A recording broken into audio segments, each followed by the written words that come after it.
Today, guys, we are ranking new metal albums from 2003, and we're going to start with Linkin Park with Meteora.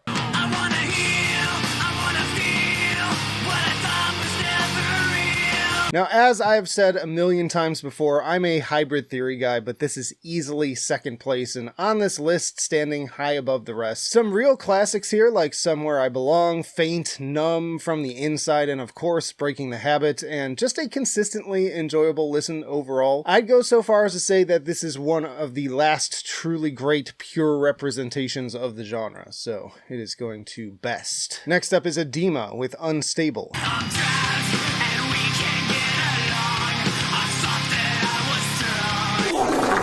This band, featuring Jonathan Davis's half-brother, had a pretty short shelf life, but I enjoyed the self-title well enough. But unfortunately, from the first track of this one, it's clear that they had already kind of lost what they had going for them. It trades the darker vibe for what almost feels like a corny hair metal energy, minus the good guitar riffs. Just absolutely generic, corny trash. Nothing even remotely close to something like Giving In on this one, so putting it at not good. We have Motograter with Motograter.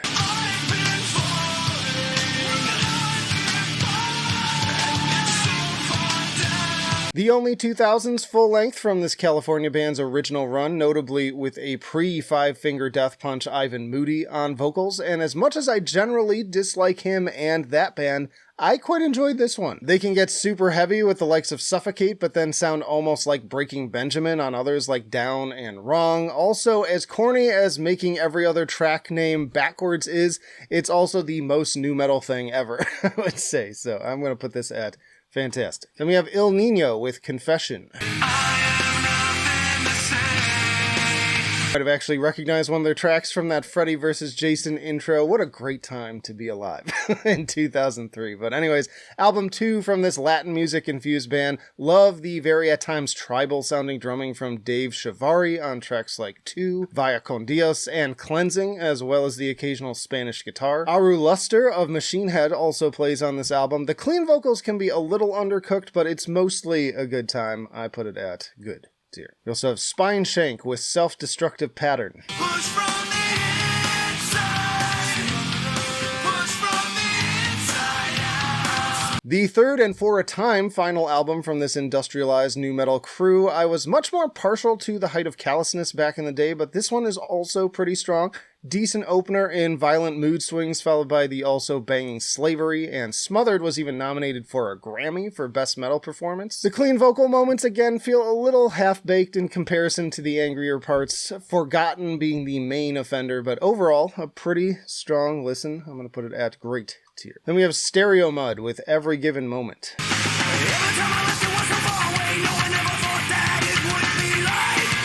The second and final album from this band, with members from New York and Georgia. Solid grooves with a little funk energy, but ultimately a little too much rock and not enough metal for my taste. Sounds to me like if Snot tried to go more mainstream, radio-friendly. Pretty boring. Define This and Drop Down are solid enough songs, so I'm going to put this one at okay. All right, we have Head PE with Blackout.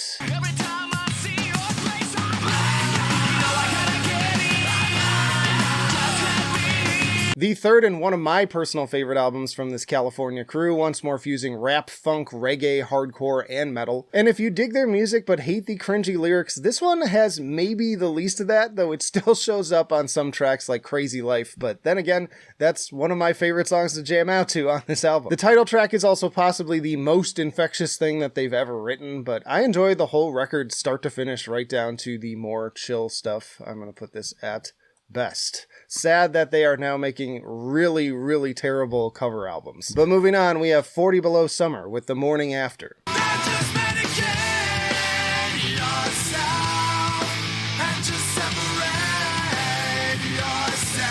Wild that these guys just dropped their first new single in almost 20 years, the same day that I put up the 2002 video. That was not on my bingo card, but unfortunately, this album was a huge disappointment to me. The most exciting elements that made Invitation to the Dance such a thrill are largely gone here in favor of something much more middle of the road. That said, it still has some fun moments, like Taxi Cab Confession. It's still solid enough overall, it's just kind of mopey and not nearly as interesting, so I put it at good tier. Then there's POD with Payable on Death.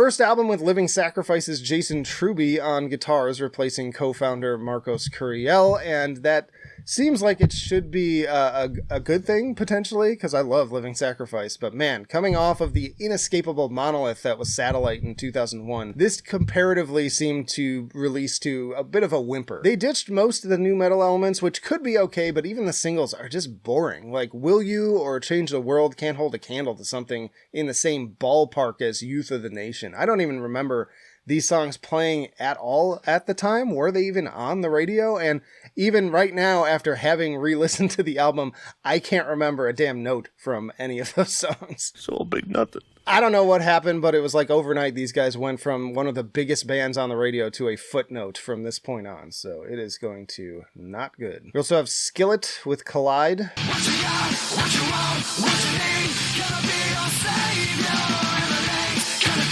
Debatable including this album at all, as it's mostly kind of butt rock, but there are probably enough elements to warrant someone complaining if it wasn't on here. That said, I don't care much for it. It's not terrible, but it's not particularly great either. It'll occasionally get my foot tapping.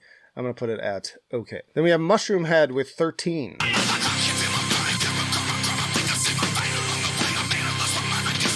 Their fourth album, but also the one that was their breakout, and definitely an improvement across the board from the albums that came before, I would say. I don't really consider them to be a nu metal band, going for more kind of like Faith No More energy, but they were constantly being brought up in the same conversations at this time, and enough of the elements are present on this album for it to be relevant at least. Sun Doesn't Rise feels straight off of Angel Dust, some pretty catchy and heavy moments, plenty of talent on display, but at times a little bit messy and bloated when it comes to overall songwriting and execution. I will say it has grown on me over time. I'm going to put it at great tier. Then we have Celldweller with Celldweller. Inside this fantasy, it seems so real to me.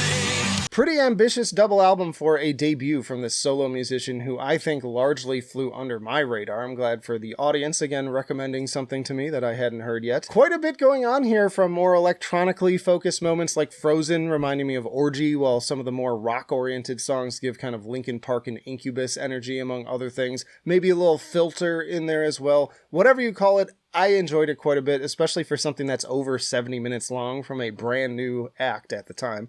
I'm putting it at fantastic. Yo, we have plenty more albums to go, but if you're enjoying the video so far, be sure to hit the like button. It really helps me out. And also help me out by commenting your own rankings of these albums, because as always, this is just my opinion and I want to hear yours as well. But next up, we have Devildriver with Devildriver.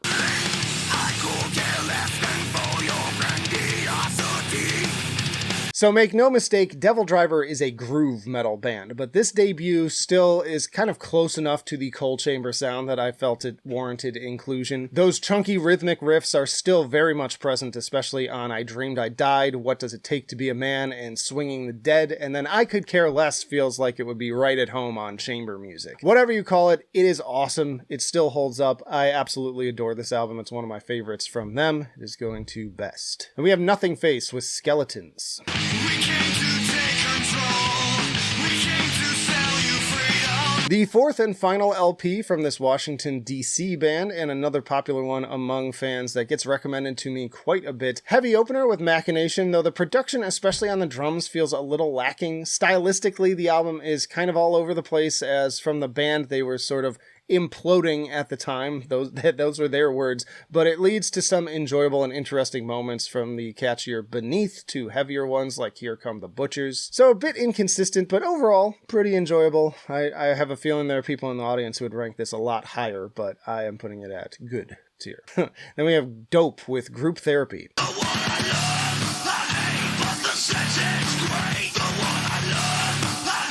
I'm kind of embarrassed to say that I owned a physical copy of this album, as it is one of the cringiest, corniest albums I have ever heard, but I was just such a fan of their records up until this point, so it seemed like a no-brainer to pre-order it at the time. At this point, most of the heavier industrial elements had been traded for just the most assembly line, pre-packaged, overproduced crap. It's catchy, but completely hollow, Bitch and Paranoia being prime examples of this. It is not good. It's not a good album. Just put it in the trash. Then we have Static X with Shadow Zone.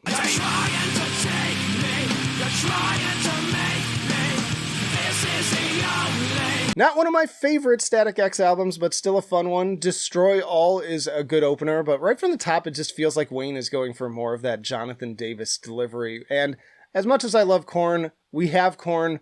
I want Static X.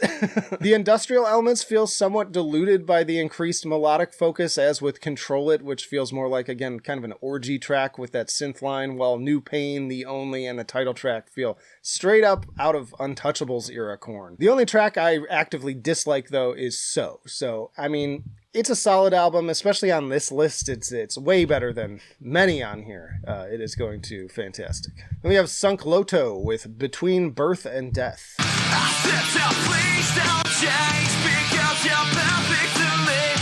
Another name that passed me by mostly in high school, but this is the second and final album from this Australian band. A lot of bands calling it quits in this year, and yeah, this really, I said it in the 2000 video already, it's kind of, we're on the decline here. In terms of comparisons, the vocals remind me a bit of Papa Roach, but the guitars are a bit more Saliva. I never really disliked listening to this album, but I never loved it either. Again, kind of generic and meandering. Past Tense Existence is pretty solid. I'll put this at okay. And then there's Twisted Method with Escape from Cape Coma.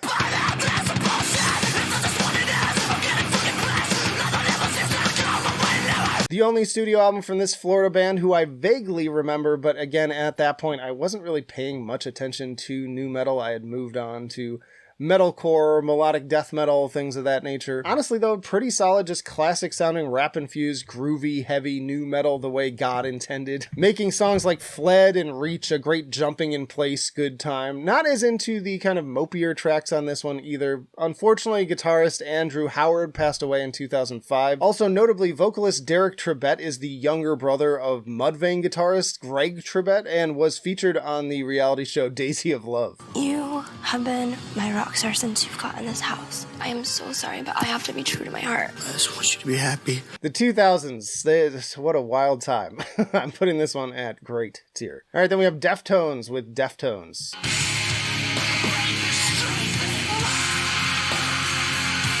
A somewhat divisive follow-up to one of my all-time favorite albums, White Pony, but still bringing something very interesting here. I love the opener Hexagram. Pins and Needles is up there as well, as is the drifty yet sharp Good Morning Beautiful. Really lots of great tracks on here and of a wide variety of different sounds. The only real dud here is probably Lucky You, which should have just stayed on the Matrix soundtrack. Personally though, I was pretty disappointed with this album when it came out. Again, coming off of White Pony, which is still like one of my all-time favorite albums, but over the years I've very much come to appreciate it and its unique place in their discography.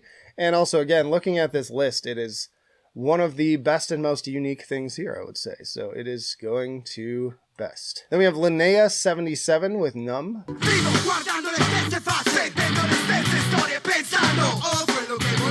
I'd somewhat compare this Italian band to Head PE, as they seem to have similar influences from hardcore to funk and reggae. Now, are they as good as my favorite albums from Head PE? Personally, I don't think so, but that doesn't stop this album from having its own really fun moments, like the weird fusion of helmet riffs with brass instruments on Warhol, or the simple bass-heavy headbanging fun of Ants. It is going to great. We also have Element 80 with Element 80.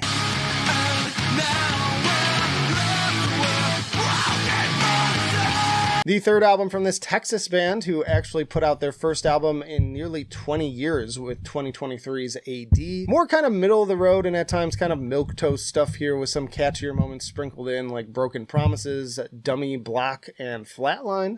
It's going to okay. Another big one here, we have Limp Bizkit with Results May Vary. No one knows what it's like to be the bad man. It's so fucking bleak, it's making me lightheaded. Crazy that a band that was previously on an unstoppable tear pretty much killed their entire momentum with this album. Some will still defend this thing, and I know I'm gonna get those people in the comments. I always do this. This is like their best album, but if you ask me, it is dreadfully boring, and the last thing I want from my Turn Off Your Brain and Headbang band is to get so melodic and serious. You get one genuinely great track in Gimme the Mic, but the rest is just such a dull slog through Fred Durst whining and and whining, and especially the corny cover of The Who's Behind Blue Eyes, which some people, again, for some reason, absolutely love, but I think it's atrocious. I attribute most of the problems to the departure of vocalist Wes Borland. They are really kind of a package deal when it comes to the glue that makes this all strangely work. But yeah, it's not good. By the way, Goon Squad TV, which is a channel that like randomly popped up in my feed at one point, they've been making some really great like retrospectives on bad albums. They call it like Album Atrocities is the series, and they made a video on this one that I highly recommend. Are you ready? Are you ready? But moving on, we have Sevendust with Seasons. If I can feel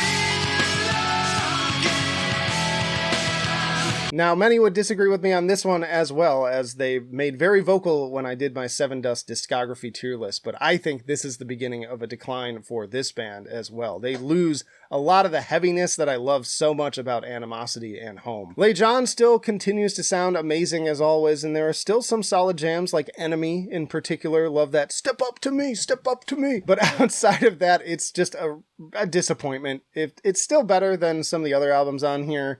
Again, like that strong vocal performance kind of carries it, but I would much rather go with their earlier stuff. It's going to good. Then we have Korn with Take a Look in the Mirror.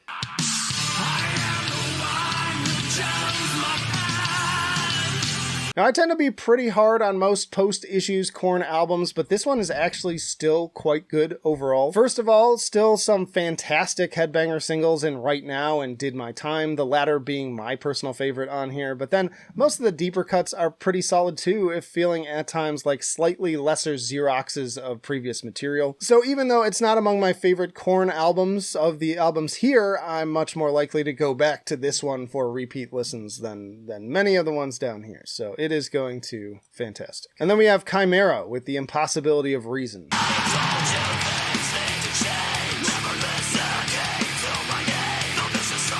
Another groove metal band, but once more I'd say that their first two albums still fit the new metal bill. After this, I definitely wouldn't include anything on one of these lists. I miss some of the more electronic flourishes of the debut, but those drop C riffs will not be denied on this one. Killer standouts here in The Cleansing, the more melodic Down Again, the Dehumanizing Process, and Pure Hatred. Great gateway album from new metal to like even thrash and groove metal, I would say.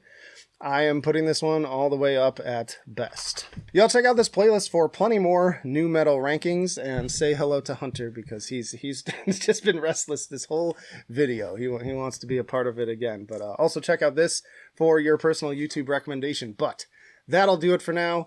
Flight of Icarus and Hunter signing off. We will see you in the trenches.